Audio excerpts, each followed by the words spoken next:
আসসালামু আলাইকুম। Trading corporation of Bangladesh TCB এর পণ্য অবৈধভাবে গুদামজাতকরণ ও বিক্রয়ের বিষয়ে সন্দেহজনক কিছু তথ্য প্রাপ্তি সাপেক্ষে সদরঘাট আর্মি ক্যাম্প কর্তৃক আমাদের বিষয়টি নজরদারিতে আনা হয়। এরই ধারাবাহিকতায় সুনির্দিষ্ট তথ্যের ভিত্তিতে আজ সন্ধ্যা ৬ ঘটিকায় সদরঘাট আর্মি ক্যাম্প থেকে আলমগঞ্জ মিল ব্যারাক গ্যান্ডারিয়াতে একটি অপারেশন পরিচালনা করা হয়।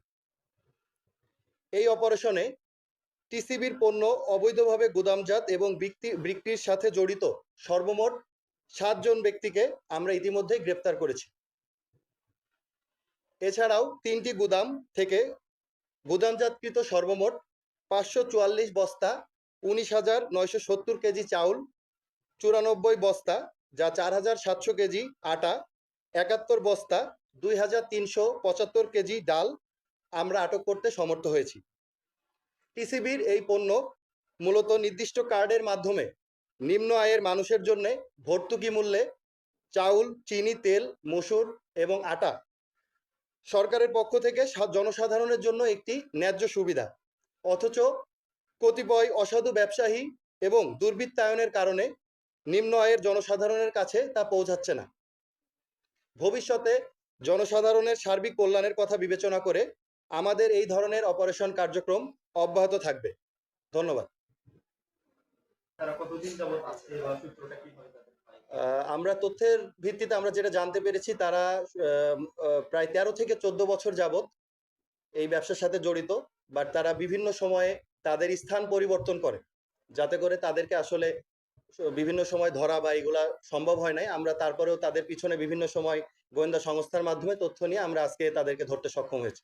এই প্রোডাক্টগুলো তারা বাজারজাত করে আসলে এখানে বিভিন্ন ধরনের তারা যে টিসিবির যে পণ্যের যে লেবেল দেওয়া যে বস্তাগুলো আছে, সেগুলা থেকে তারা অন্যান্য বিভিন্ন ব্র্যান্ডের বস্তা, তাদের নিজস্ব প্রস্তুতকৃত বস্তার মধ্যে তারা সেগুলো মানে সেটার মধ্যে দেওয়ার পরবর্তীতে তারা সেটা বাজারজাত করে বিভিন্ন অন্যান্য পণ্যের মাধ্যমে। আমাদের আসলে যেহেতু আমরা ৭ জনকে গ্রেফতার করেছি, আমাদের মানে তদন্ত চলমান এবং আমরা বিভিন্ন জিজ্ঞাসাবাদ এই প্রসেস চলমান। আমরা ইনশাল্লাহ তাদেরকে ধরতে সক্ষম হব।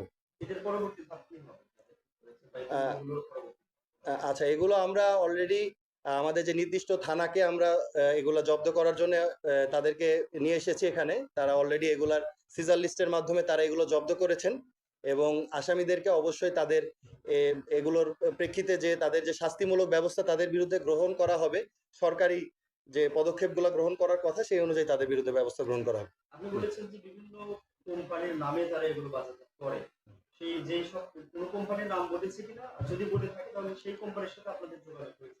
না, আসলে এখনো আমি যেটা বললাম যে আমাদের এখনো তদন্ত চলমান। তো আমরা অবশ্যই এটার পরবর্তীতে আমরা হয়তো এটা জানতে পারবো যে কোন ইয়ের মাধ্যমে।